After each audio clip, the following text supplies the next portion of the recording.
Welcome to Barrett Tone, brought to you by Nissan. Now, the Eagles are at a pivotal point in the season. It's still early enough to turn things around.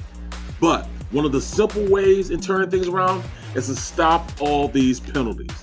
They are leading the NFL. There were 13 accepted penalties in the Dallas game. Monday night, they shot themselves in the foot. You can't allow yourself to keep hurting yourselves by pre-snap penalties, false starts, jumping off sides.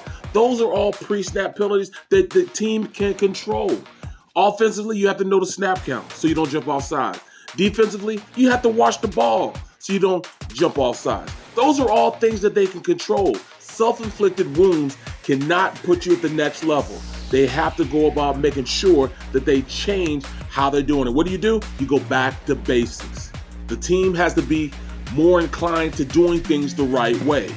That means stop all the holding calls. They have 6 called holding calls, 6 false starts.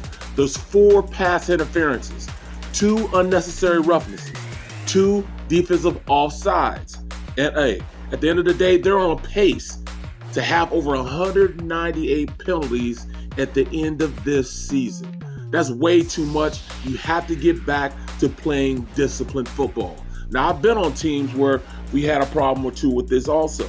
And what they started doing from not just, the team concept, but in the meeting room, the offensive line coaches, you jump off sides, you have a pre-snap penalty, it's going to cost you. We had a fine box. We took it upon ourselves in our meeting room, in which we fined guys for jumping off sides. It was $100 if you jumped off sides. If you got a holding call, that was $500. Now, it wasn't through the team, but it was through our meeting in our meeting room in which we did it. One of the biggest fines we imposed in our meeting room was an unnecessary roughness call. We used to fine guys $1,000 for those type of penalties because those are penalties you can control.